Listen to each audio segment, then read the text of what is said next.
All right, we are live. What is going on? Welcome to the Sunday stream, my people. Right now, I'm sipping on some glutamine, some cacao powder, and some heavy whipping cream because I'm back on keto, trying to slim down for that summer bod. But man, this week has been quite heavy. A lot of things have happened this week, socially, even my personal life too, which is crazy. I didn't think it would get any more wilder, but yeah, I'm actually in the middle of.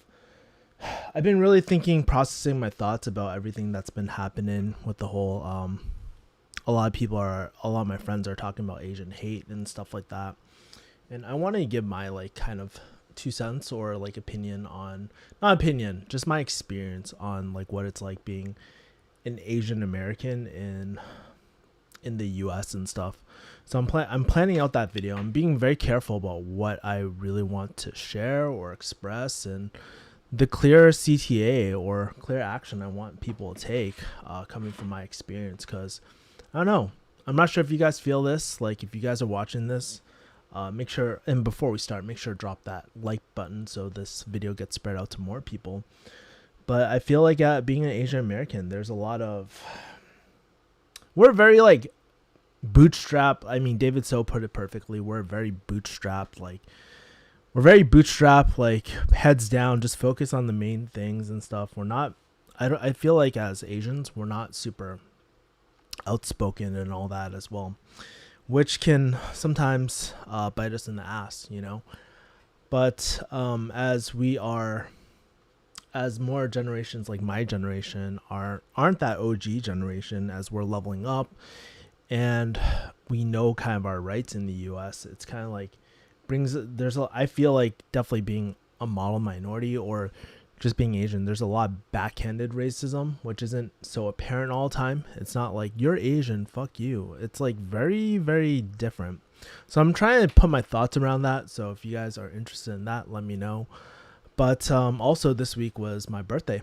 I'm 33 Savage now. I'm actually creating a post on what it's like being 33 and the biggest lesson I learned, because my boy Kenny, he actually asked me, what's your biggest takeaway for being 33? So I'm working on that content right now. Going to be shooting a video on that.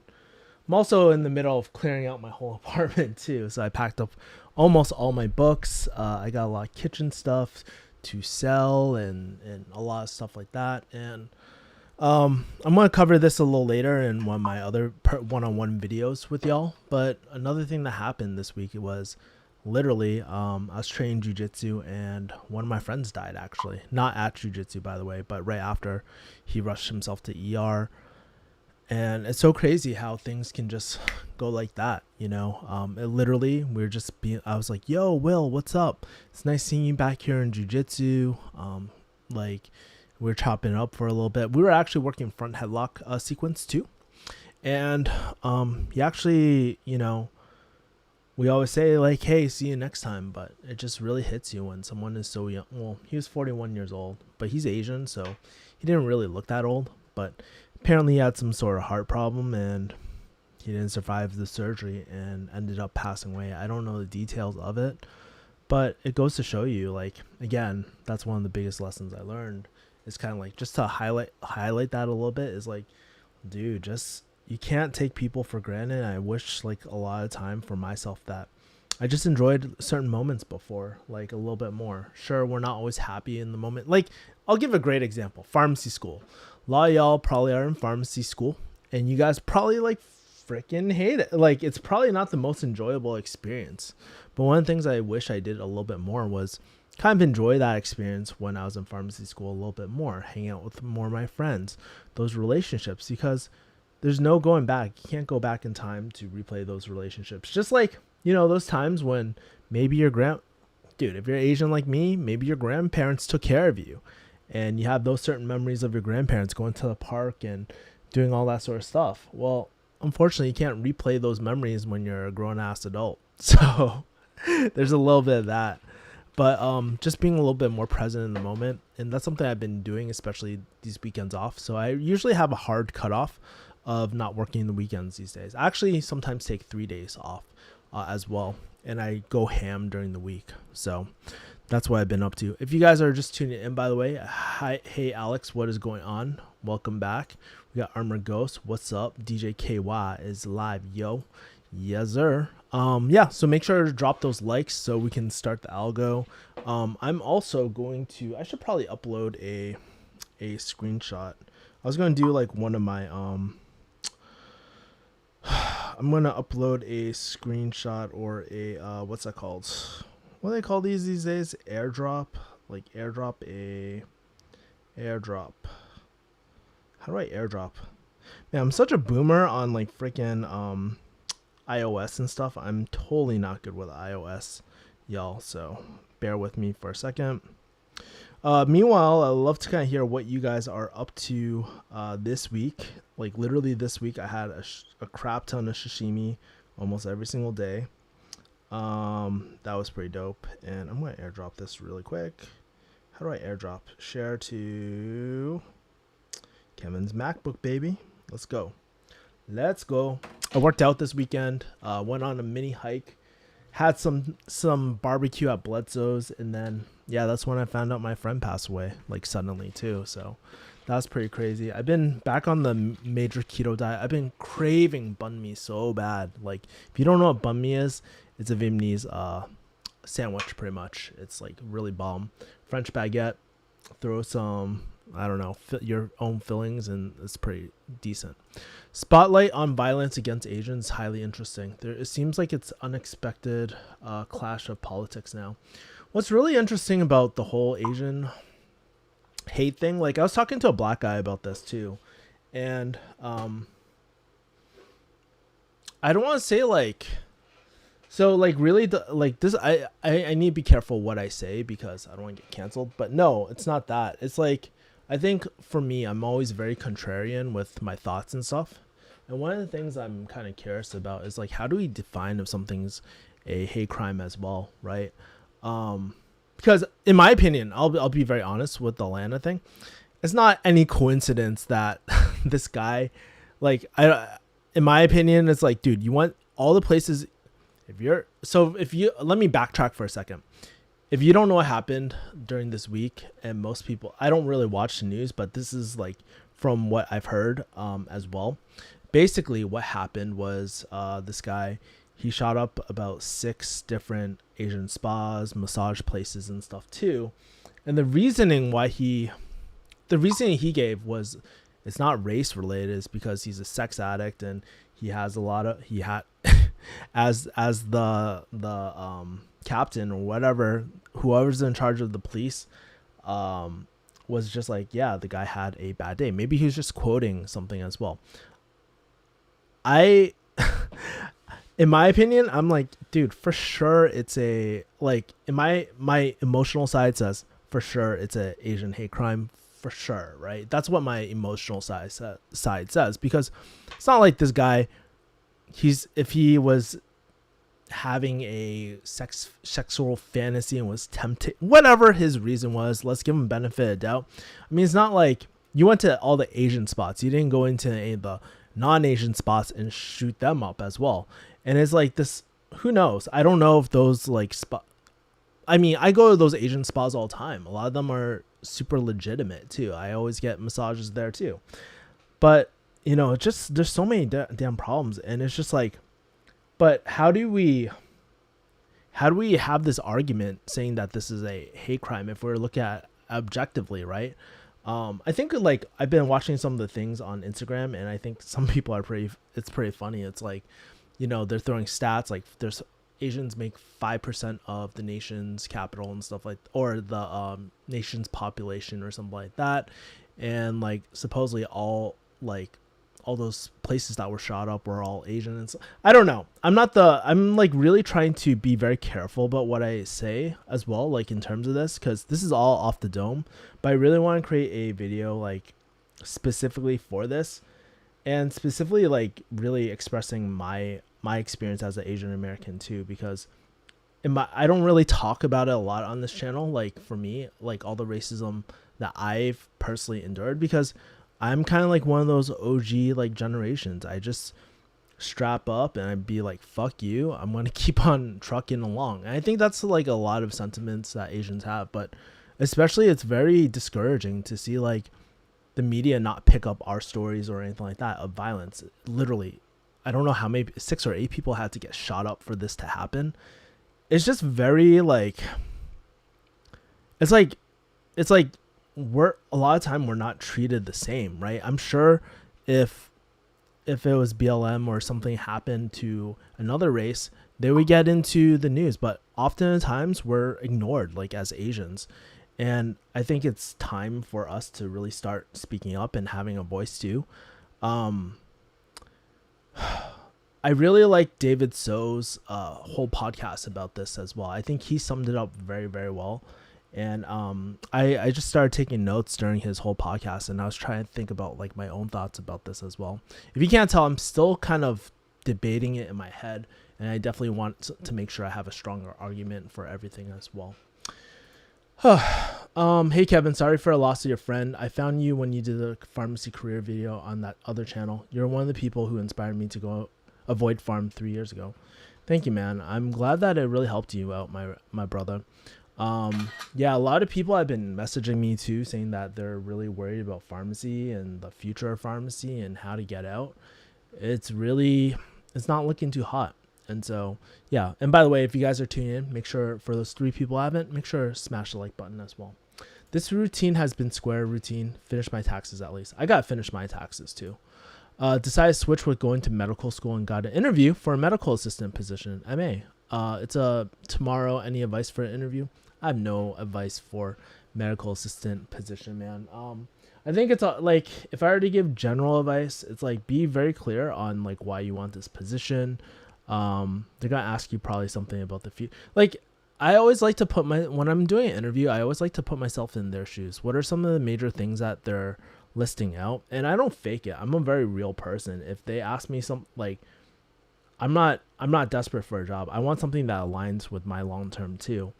And so they're gonna ask you things like, what is your vision?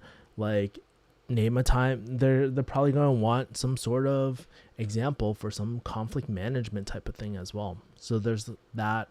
If you type in like basic interview questions, I'm pretty sure you can find those, but I don't know. I'm not the best at.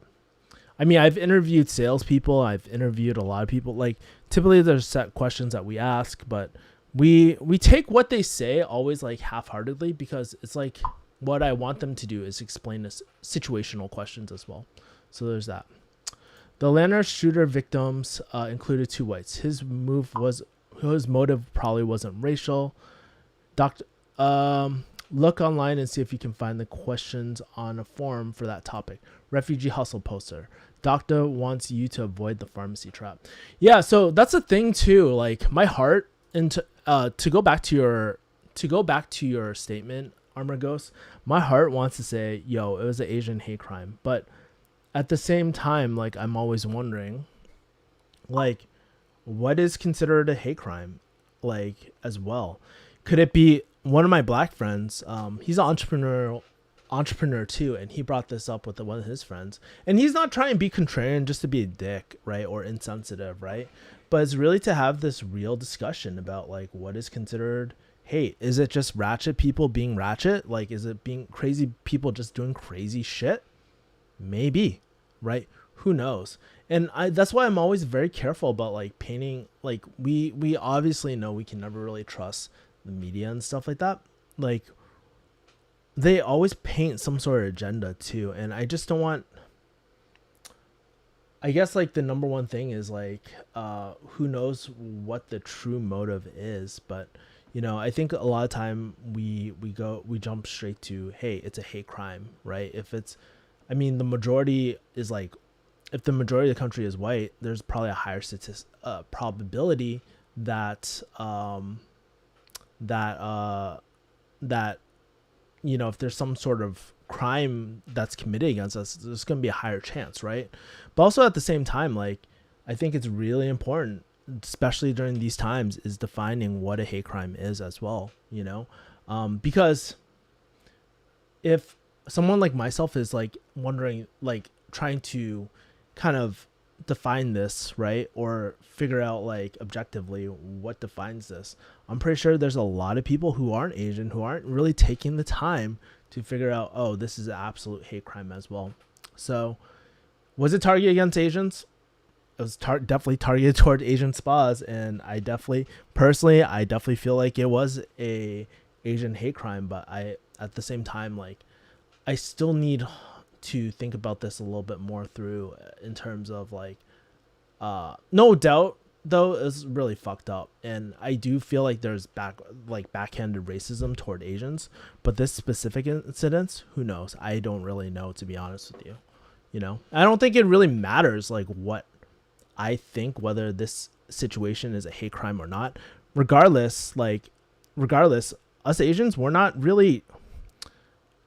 I can speak for a lot of us Asians. Like, we're not treated the same. There's concepts like the bamboo ceiling, right? Where if you guys aren't familiar with the bamboo ceiling, it's like a lot of us Asians, we don't hold these leadership positions. I don't want to say due to our race, but I think a lot of it is actually due to our culture too, like the way that we operate and stuff. There's major cultural differences, and there's also the perception. I've had this happen a lot in my life, where like, dude, non-Asians sometimes they'll try to punk you, dude. They think they can dominate you and shit. That's why I do MMA and all these sort of things in personal development, so people can't fucking punk me and bully me and do all this ratchet shit. I mean, I remember even as a kid, I used to get like ching chong jokes and all that sort of shit. And one day I just had enough of it. Like, I saw it's one thing if it's directed toward me, but I remember one day, like, dude, this white kid at school, we were actually, believe it or not, we were really close back in the day. Like, we used to go over to his houses, play and shit. But for some reason, he thought it was okay to continue he wouldn't bully me, but he'd bully my friend who's also Asian, just picking on him, making all these ching chong jokes. I was like, I had enough of this. Like, dude, I literally, like, that was one of my first fights, like racial fights. I was like, dude, it's not cool to do that shit, right? And he stepped up to me, and then we started scrapping and stuff. That was like one of my fights back in high school and shit. I'm not like super proud to like talk about that sort of shit, but it's like shit like that we have to deal with, right? Where people just think they can punk you based off of race. And there's this sometimes, like, especially in the culture of like Asian men in particular, right? We're always kind of, there's this general narrative of us being seen as beta or beta bitches and stuff like that as well, like not as masculine as, you know, white or black, or, you know, like as compared to other men, which is really discouraging for a lot. I know, like, a lot of us, like, there's a huge Asian sentiment. I get a lot of messages on my DMs talking about like almost like masculinity type of things. They just feel demasculated or emasculated. I don't know what the right term is, but it's really, really sad. And I think, like, even growing up back in high school for myself, I always wondered, is like, dude, I just don't feel that attractive compared to these white guys, like to the white people around me. There's something very different around me. And it doesn't help when like other Asian females are just like, I only date white guys, blah, blah, blah. I don't find Asian guys attractive. They're free to date whoever they want. But hearing that over and over again, and seeing like this narrative, it's like, it's very like discouraging to us Asian males, and we start to take on these traits of like lack of self-confidence and stuff like that. That's something I don't fuck with, and that's one of the reasons why I really got into personal development, so I could be not just viewed as like an Asian male, but just viewed as a human being, as a male. And I think like that's something that is really important to me, is like I think the only way for us to really ascend at like beyond race is to really stop like evaluating people based off of race, but evaluate people based off based off of humans, right? Based off their actions, based off their ethics, based off their like I said, based off humans, and that's all we're asking for. We're asking for just fucking decent respect. We're asking for not having our fucking elders like pushed in this harassment of like businesses and shit. It's really started. I'm not sure if it's because of social media, because everything is highlighting it.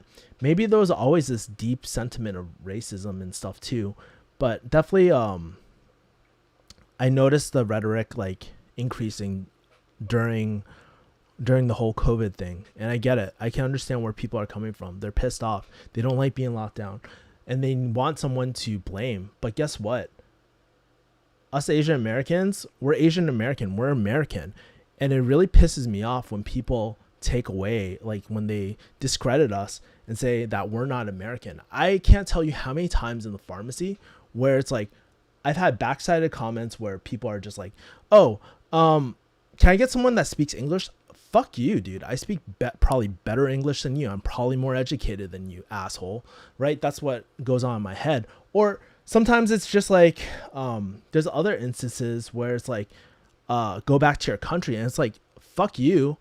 My family has served in the military for for multiple generations, right? We fought against the Nazis. We fought against, like, dude, my grandfather and my great granduncle, they fought against the fascists and Nazis during World War II, right? I'm like, how much more American do we have to be? And it's like, it's just such bullshit sometimes when people like, and I try not to paint like a broad stroke across multiple people, but it's just it's just so annoying to hear that shit. It's like, dude, it's like, it's just so annoying. I'm like, what else do we really need to do to prove that we're American? Why do we need to justify to these fucking dumbasses and shit like that, right? Why is this okay? And it's not okay, you know? So that's what's been on my mind too. Let's see. Yo Kevin says Arteris. I actually made a long Facebook how I defended Asian American people. Thanks, man. And I think like I'm just trying to think of the core problem that like we just need to kind of overcome too, and it's just like basic respect. I don't think we're asking for anything different or anything like that, but like, dude, don't view us based, like, I think when we're talking to people and stuff, it's really important to not judge people based off their color, skin, or anything like that, but treat them as human beings, man. I don't think it's that hard to ask for, but you know, some people think that's okay, right? And some people think it's okay to tell us to go back to our fucking country, even though this is our country. I'm 4th generation Chinese, right? Like my family on my dad's side, we're 4th generation Chinese, right? We probably been here than a lot of like non-Asians as well, right? So it's just really annoying to deal with that rhetoric sometimes, but hey, it is what it is as well.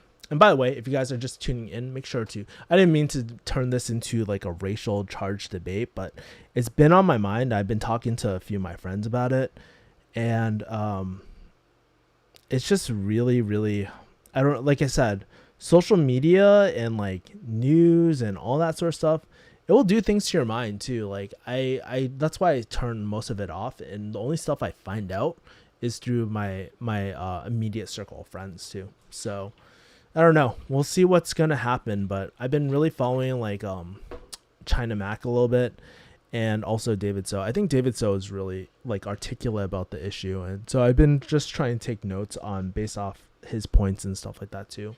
But when it comes to this sort of stuff, like I'm not the most like politically charged person. Yeah, for me, I tend to, by the way, guys, I tend to lean a little bit right, but I'm mostly centrist as well, right? And so I always try to, for myself, I don't want to paint a broad stroke of like make general assumptions like, hey, all white people are bad, or like white people are like, this is not the rhetoric this is not the language that we should be using if we want to ascend above race, right? Because this is inherently racist to just assume that all one types of people like are doing something. But I do believe that there is American problem of not being able to evaluate people based off of just being human as well, just being an American as well. It's really annoying. at least from my perspective. And it's like, dude, I've worked so damn hard. Like, you know how frustrating it is, like, coming to a pharmacy and, like, hearing the shit where it's like, you can't speak English, or you're not American, go back to your fucking country. I don't like this pharmacy because it's all Asians. You don't understand how many times I used to hear that shit all the time. How is that right?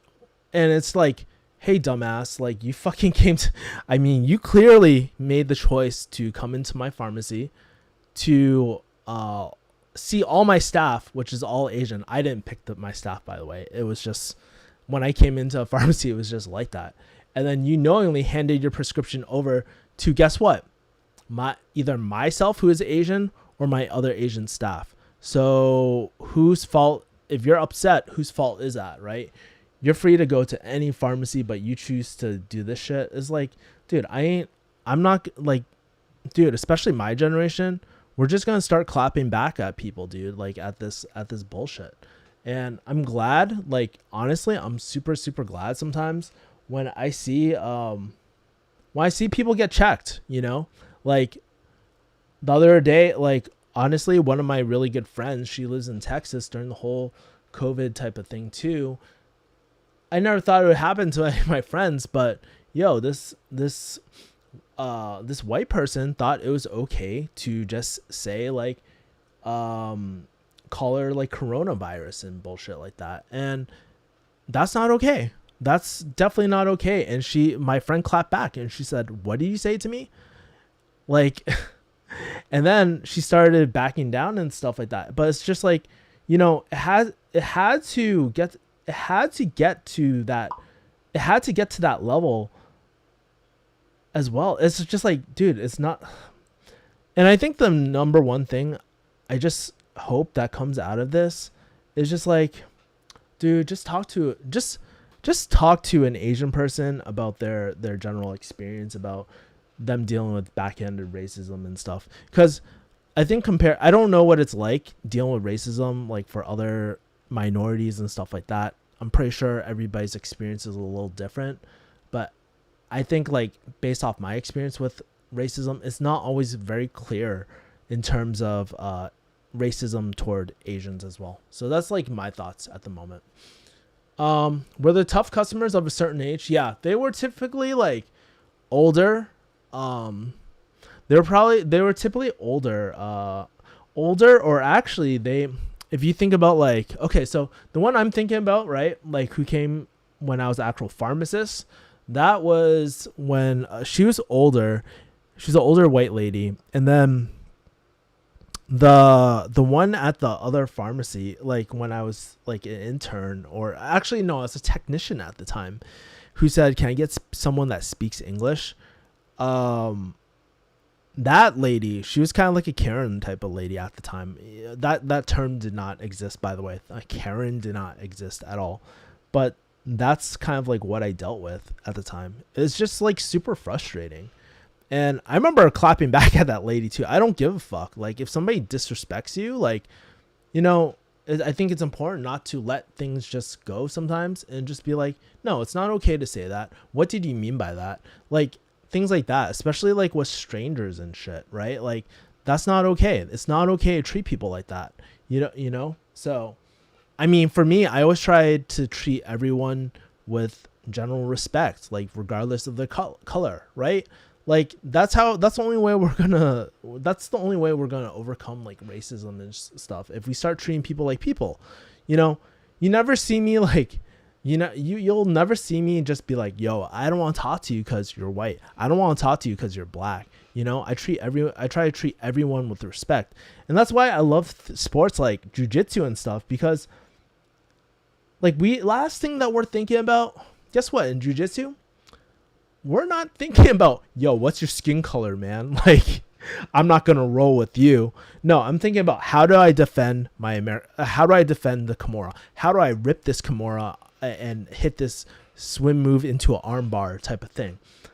We're not, in jiu-jitsu, like, we're always thinking about, or, like, most of us are thinking about the technique. How do I get better? And I think that's the only time where I truly feel like like that's one of the few times in my life where I felt like, dude, people do not care about race. Yeah, people care like, yo, Brazilian camp or whatever, or you're from 10th Planet and stuff like that. People care about that stuff, which is really funny. But when we're rolling and doing MMA and stuff, we don't really think about race because we're all speaking the same language of jiu-jitsu.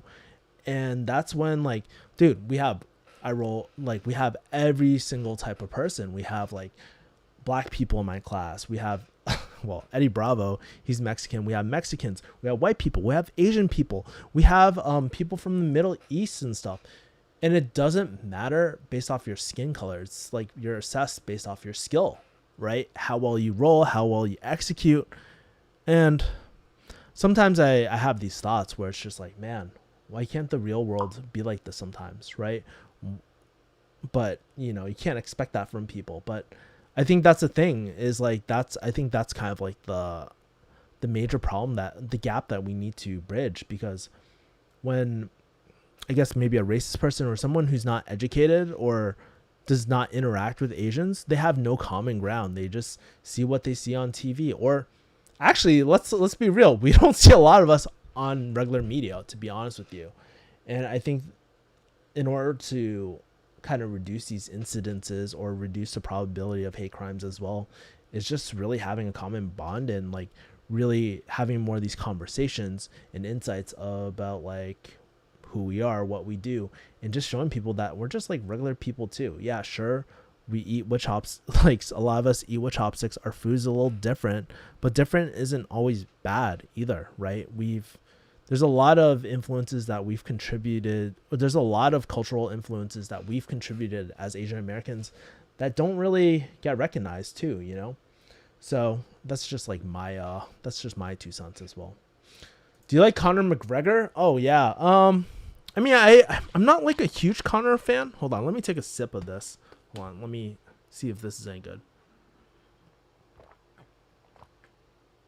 Ooh, that's pretty good. Glutamine, vanilla extract, some stevia, and cocoa powder. That's pretty sick. Do I like Conor McGregor? I do. Conor is pretty. I mean, I'm not a big fan of shit talking and all that, but I definitely have to admire his him calling out people and like him always rising to the top and stuff too. I'm not much of a stand-up type of person. I don't really like watching stand-up that much, but I respect him as a fighter, I guess. I don't know what he's like as a person as well. By the way, for those 12 people who haven't, make sure to smash the like button as well. Would appreciate it. Don't forget non-Asians dating Asian people too. Don't forget non-Asians dating Asian people too. Yeah, it's kind of weird, man. Like, I mean, I was talking to my good friend about this. Her name's Christine. Actually, did I talk to her about it? I can't remember, but we were talking about it too. And it's like the female Asian experience versus the male Asian experience is totally different. Like people talk about the hypersexualization of Asian females, right? Which is very different from Asian males, because honestly, we're like, as Asian males, we're looked at as not desired and stuff. And that's why, like, for me as an Asian male, or just as a male in general, right, it's important to always like present your best self and to continuously improve yourself as well. But trust me, like I said earlier in this stream, I've dealt with a lot of self-confidence issues because I felt like I was Asian and I wasn't as sexually desired as like these as other races, as white men, Latino men, black men, whatever, you know, because we're constantly shitted on. Like, look at our fucking roles in like media traditionally, like film. We're always that nerdy, dorky Asian guy, right? It's never like, yo, we're never Rambo or anything like that, or like the main. Very rarely are we the main main thing. So that's why when like things like, what's that called, Crazy Rich Asians came out, a lot of people were raving about that. Personally, as a movie, I wasn't a huge fan of that movie, to be honest with you, like as a movie. But I mean, if you think about it, we're always playing those freaking nerdy roles. It's never like, we're never the sex symbol or anything like that. And I mean, I know a lot of like, I mean, especially in California, there's a lot of like we're not all like that, right? Like we like most of my friends are not like those nerdy ass like Asian roles. Yeah, do I know people like that? Of course I do. But it's just really interesting, and that's why I'm just like, man, I don't feel like the media really represents us, like down ass Asians and stuff, like Asian, like people, Asians like my friends around us, right? Or maybe Asians around like people with you. I'm pretty sure you guys have tons of Asian friends, right? Do you guys feel like we're represented accurately in these like shows and stuff? I don't know. That's like kind of what I think of as well. Don't free. Did you hear the new COVID song by DMX? X gonna give it to you. So funny. Dorky nerd Asian gets Google stock options. Rambo doesn't. It's true, but you know, like I think a lot of us Asians are just a lot more versatile and stuff like that as well. Like I hate it when we're just like painted as like Asian nerds or fucking stupid ass ching chong jokes. Like go fucking eat a dick, dude. Like that's like I swear, like that's kind of like my first reaction is like eat a fucking dick, dude. Like if you think like it's just like we're not treated with respect, and it goes to like whatever race, man. Just treat fucking people with respect. That's all we're fucking asking, you know. Treat people with respect. I mean, there's like fucked up Asian people. There's fucked up. There's like really cool, like kind-hearted Asian people too. Same with any sort of race. There's good people and there's like trash people and really good people too of every race. But the only way that we're gonna ever like overcome racism is really evaluating people based off their character, right? But good ass credit scores also. Crazy Rich Asians was great. You're insane. Yeah, because it's like,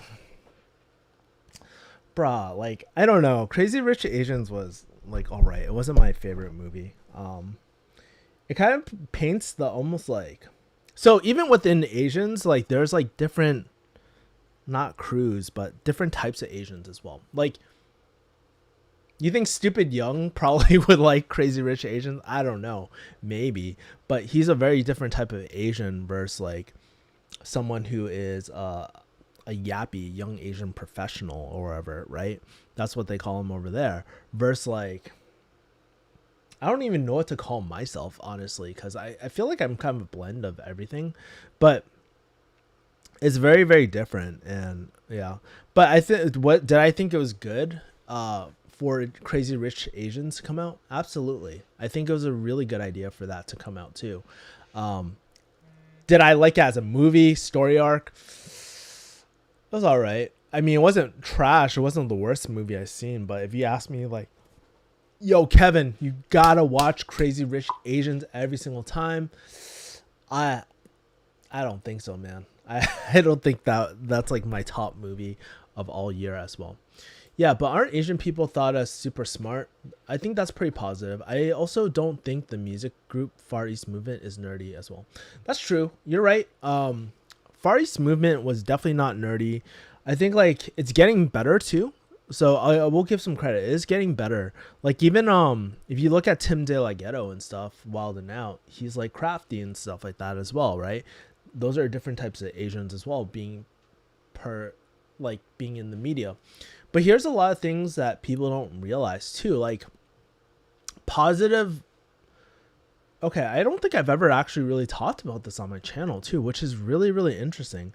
But positive stereotypes, man, when you don't meet those stereotypes sometimes, like as well, like when you don't meet those stereotypes, you feel like sometimes like a failure to a race. And I felt that a lot, right? Like, again, like I think it's really education in our culture is just really, really well enforced, reinforced. And so that's why you see all these top performers for Asians, because for us, we spend a lot more time not on sports or anything like that, but the culture is like, hey, get a good degree, focus on education, rise up through the ranks through that, right? And we're trying to, and it's kind of like working that system. But there's multiple times in my life where, I was trying my best in school, and yes, I was in like all AP classes, but it doesn't mean I was doing super well all the time. And I remember when I did really bad, I would just feel like, dude, I'm a disgrace to my own people. Why is it? It's not always a good thing to have all these positive stereotypes as well, because you got to realize everyone is different. A person, just because like this race has us or ethnicity has a certain stereotype to it, doesn't mean that every single person in that community conforms to that stereotype. That's why, like, it's a broad generalization. I understand why people would think that, but it's, I mean, if we're going to transcend beyond the topic of race, we have to really evaluate people on their character and skill sets and all that sort of stuff as well, right? When, like, how racist would it be, like, if, okay, I have a sales team, right? And I see a black applicant and I see an Asian applicant. And for me to assume that, yo, this Asian applicant, probably really hardworking, probably really, really smart, and discredit the other applicant. Isn't that not messed up? I think so, because guess what? It might not be true. And again, we're not evaluating people based off their, off of that as well. And that's why I hate, like, when people use us as like the model minority. Like, why can't you be like us Asians? And it's just like for us, like, I guess it's not as bad as a negative stereotype, right? Negative association, but we have plenty of negative stereotypes as well, like small dicks, like all that sort of stuff, not as masculine. And it's just so messed up to just assume that sort of stuff too, as well. So that's just my thoughts on that as well. And if you guys have any thoughts too, feel free to drop them in the comments. I'm really kind of curious. For those 7 people, make sure to like the mother freaking like button as well. I heard Crazy Rich Asians didn't do well in China. Probably, yeah, maybe it didn't. I have no idea, my man. Kevin, what kind of Asian would you be if I were Asian? Come on. With that last name, you'd be a cholo as a Latino for sure. Thank you, Cynthia. With that last name, you definitely be Filipino, man. I honestly, you could just change. Like, dude, if you kept your name, we would just call you Filipino pretty much. So yeah. They're busy studying for pharmacy school, not going out to watching American films. That's so true for myself. I didn't watch any like films whatsoever. Crazy Rich Cynthia would be a Crazy Rich Asian. That would be the gold utensils as well. Yeah.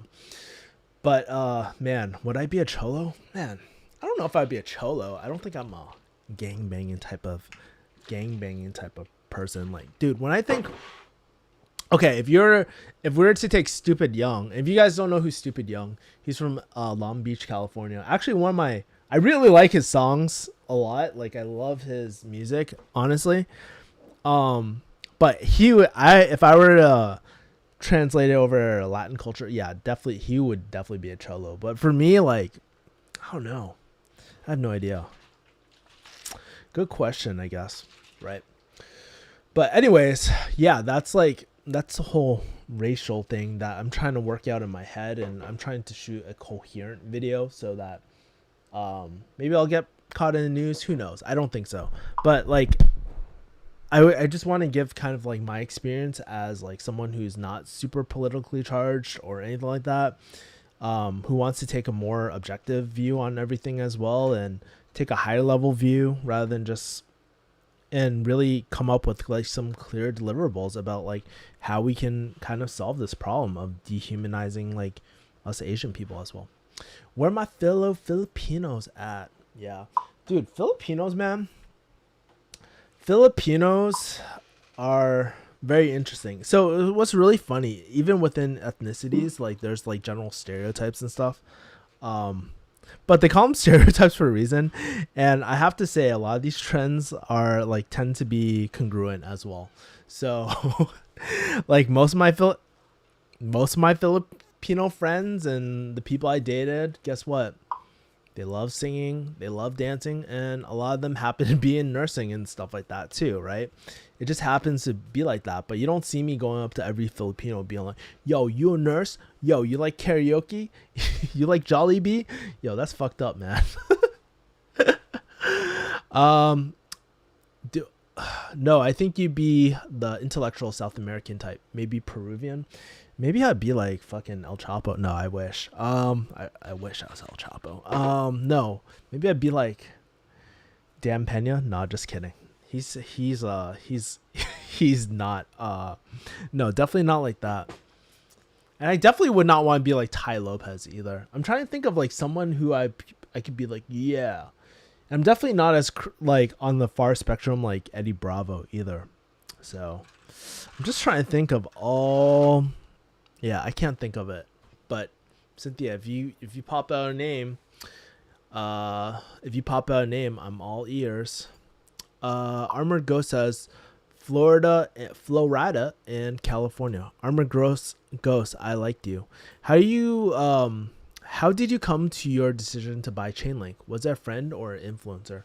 It was a very close friend. We were talking about it during early November/December, and that's when we started buying Chainlink as well. Yeah, but it's a huge risk, by the way. I wouldn't recommend everyone to buy Chainlink and stuff, but it's kind of like fuck all money. Yeah, we're just waiting, like, I think for Chainlink. I don't know the current news on it. I really should, but I'm not planning to exit anytime soon. But especially Chainlink, we're waiting for everything to get institutionalized as well. And that's kind of, it's like all speculation, by the way. Like, there's no clear like logic behind it or anything like that. I haven't even looked at Chainlink. I don't even know what the whole chart looks like at the moment. Let me see if I can pull up Chainlink really quickly and show you guys Chainlink. Will Chainlink, so it's pretty funny. I'm looking at Google and it says, will Chainlink reach $100? Is Chainlink a good buy? Why is Chainlink so good? What will Chainlink be in 5 years as well? My friend Rich and Niche, he's always raving about Chainlink, and he's always saying like, yo, Chainlink is like pretty much buying the streets of New York with a dollar, like on a for what's the word, pennies on the dollar or something like that. But I'm looking at the price, so it's honestly been kind of the same price for a long time. I think we bought it. I bought it a little late. I bought it at like 25, I think. But we were talking about it back at when it was at $12 as well. So we'll see what happens with Chainlink, man. Let me take a look at the all time. So it's during a dip right now. The highest was, and I can show you guys actually. Can you guys see this? Yeah, can you guys see this if I show you guys? Let me expand this really quick. Yeah, this is Chainlink. We're taking a look at this. It's probably gonna shoot up relatively soon. So I think right now might be a good time to buy Chainlink as well. If we're treating this like a day trading type of thing. Support line, resistance line at about like 35, 36. Wow. So it's at 36. I don't know what the huge reason why it like around February why it dipped, but I did buy some around when it was like here at 25ish, right around here. So that's what I did, and I've been investing more into Chainlink as we go on as well. I'm not telling you guys to invest in Chainlink, but I like the macro play of Chainlink as well. Exit around this fall, just my opinion. Okay, is there a particular reason why you're considering exiting around this fall as well in terms of Chainlink? I'd love to kind of hear. Ooh, this dude, this is really good, man. Charles, by the way, I took Charles Poliquin's advice of like, whenever you have a major carb craving, throw some glutamine, throw some heavy whipping cream, and I added cacao powder, and I also added some vanilla extract with cinnamon, and I added a bit of stevia. Yo, it's pretty lit. It's pretty good. But oh man. Anyways, guys, do any of y'all have other questions as well? I know like we have 9 people in here. It's not as I'm not gonna lie, it hasn't been as poppin'. My weekly streams haven't been as poppin' more recently, and honestly, I haven't been that focused on YouTube, to be honest with you. I've been so focused on my other business, my closing agency at the moment, and just closing more deals. Haven't been super focused on YouTube, but I want to start. I know I need to start doubling down on YouTube or hiring out on YouTube as well, because I like there's certain topics on YouTube, like on my channel, that are really doing well. We've been making almost $700 per month just through AdSense alone, and then we've also been making a lot of back end affiliate money too, which was really, really crazy. Stock to flow model, it pumps every 4 years. Do a little research on it. This might be a little boring. Yeah, so we can probably talk about that on our own time as well, Alex, too. Cool. Yeah, so I didn't mean to get off on race and being Asian and AZN culture and all that sort of stuff, but it's literally been on my mind. And I think like another thing that's really been on my mind is like my friend actually passing away, man. Like, honestly, like, it was so crazy seeing my friend, training with my friend. We're training, I was telling people earlier in the stream, but we're training front headlocks, right, together. And then next thing you know, this guy, he's not, like, your friend that you used to train with for the last 2 or 3 years, he's not going to show up to class anymore because he's gone. And it just goes to show, I think after that, it was like kind of very, like, on my birthday, it just kind of cemented everything. It's like, yo, Kevin, one day you're going to be 6 feet under too. None of this, what you have is going to matter. And, yeah, it's all gonna disappear one day. And it just makes me realize and really cherish all the friendships I have. And I think more than ever, I've just been, especially being single again and having a little bit more time, I've just been focused on like my friends and stuff, and chopping up with my friends and making more time with my friends and stuff, you know, especially when they're in need, when they're like hurting, if they need something, just try and be helpful to people as well. And it's been really good. It's been really good for my soul. And I also noticed that I feel a lot more happier kind of giving back to my friends or just chopping up with my friends more often, especially like, dude, I'm leaving California relatively soon. Guys, I'm leaving California in like less than in almost a month. Crazy, believe it or not. And I'm literally packing up all my shit in this apartment, which isn't a lot. Like, I have like 4 boxes over here, which have all my books, or 6 boxes over here with all my books. I have more books behind here that I haven't packed up quite yet, but I will do that. And yeah, I'm selling a lot of stuff too. But it's kind of crazy knowing that, you know, all this will be gone in like a month. And I've just been really taking the time to vlog everything too, like vlog my favorite coffee places in LA and stuff like that, or vlog certain dinners when I go out with people and stuff. It's been really, really cool. I'm enjoying it a lot as well. Let's see. When's the next time you'll be in NY? I gladly treat you to dinner. Thank you, Michael. In terms of New York, I don't know next time I'm going to New York. I have like some really good friends out there. One of my best friends from pharmacy school lives out there too. Her name's Wendy. She's been in some of my blogs and vlogs and stuff like that, but I don't know. She's having kids at the moment, and we'll see where she's at, but maybe I'll be there next year or something like that. I have no idea. New York is cool and all, but it's not like my default like go-to place. I actually am thinking about heading to Hawaii relatively soon, so I might want to head to Hawaii. And I'm going to San Diego next week, man, so bomb ass tacos and all that sort of stuff too. So there's that. Omar says, do you still practice as a pharmacist at all? No, I haven't really done any pharmacy related stuff other than my CEs from time to time. But really, for the most part, I'm not like really practicing as a pharmacist anymore. Tell us about the Vegas move timeline. So this is the plan. I have this apartment until the end of, let me adjust my camera for a second. So, all right. So basically the plan for Vegas is that, I'm staying here until the end of April, and then I'm not hiring movers. I'm deciding if I should hire movers. I got burned really bad last time hiring movers. It was not a good experience, but I'm planning to move all my stuff because I don't have that much. So I'm going to be doing that at the end. I'm going to take a few days off, and then I need to probably fly back to LA to pick up my car or something like that, and then drive back to Vegas. So I'm going to fly over. So I'm going to take a U-Haul to go to Vegas, and then I'm going to fly back and then throw all my and drive my car to Vegas as well. And I'll be out there. Maybe by the end of the year I'll be in Asia too. So yeah, it's going to be really, really interesting just leaving California for a bit. I'm still going to keep my Barbell Brigade membership and 10 Planet membership out here, but I'll probably be training in 10 Planet over in Vegas too.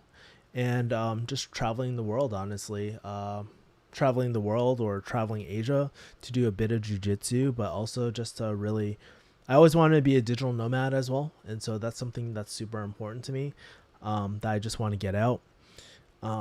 Maybe find a future waifu as well. I don't know. Yeah, I think it's important for myself to just really see more of the world. And I know I can see it with like a partner and stuff like that too, but I think it's important just for me to just kind of see the world, explore different places, and just really enjoy the life stage that I'm in right now of being single, of being, and just exploring stuff. It's not like saying I'm going on a huge fuck fest or anything like that around the world. Kind of not like, I'm not like really as ratchet as Joe, but I definitely want to experience more things, meet more cool people, and actually see the people that I meet online a lot. Like I have a lot of great friends all over the world, believe it or not, guys. Like I have really great friends in Brisbane, Australia. I have really great friends in Chiang Mai as well that were super, super close. Yeah, and so I have like clients in even Taiwan and stuff that I want to meet up. So yeah, we got clients all over the place. It's pretty cool. If it all disappear one day, then all the more important to complete what matters in life, like partying hard with Kev. Oh yeah, tickets on sale now at Refugee Hustle. Yeah, let's just do it, man. No, but I definitely want things like a big part of me actually really wants to go out a lot of the time too. So there's that. I've been all 4 corners of the U.S. and Alaska. Alaska, I heard, is pretty beautiful. I would love to check Alaska out as well. But I heard it's really, really nice. But also, it's cold as fuck during winter time. Haas says, best wishes for your upcoming moves. You should record some footage of the adventures. Yeah, it's really interesting. I shot this really great vlog with one of my friends, Ina. And we were just talking about how she's moving out of LA. And we were just talking about like what it's like moving out of LA. You know, we met each other like a few years ago when she was like 25 or something like that. I always think she's 25. She's actually 28. But we're talking, she's moving to Texas. I'm moving to Vegas. So there's going to be some of that. I interviewed for LA Times this week last week as well. So I'm excited to see when the article comes out. But yeah, there's like a lot of stuff happening in the works. Maybe I'll shoot my old apartment before I pack it up completely. It's already like a lot of the stuff I got rid of, like my books and stuff. I really don't have many books left to pack. I just have this bookcase and then it's done.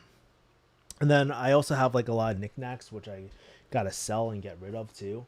Facebook Marketplace has been really, really good to me. I've been selling a lot on Facebook Marketplace. Everything like buys up really quick and I can just ship it out really quickly as well. So that's been cool. I even sold this, crazy enough. It's like so crazy. I bought so much random shit back in the day. Like I have this zombie outbreak poster that I had for a long time. I finally sold this. It's so crazy. I sold this poster and somebody bought it. It's like a tin poster. So I've been selling a lot of stuff like that. Stuff that I don't really need. Stuff I don't really care for anymore. Things like that. So there's still so much to sell, but every single day I've been going to a post office, just dropping off stuff, reusing my Amazon packages, packing materials just to send off.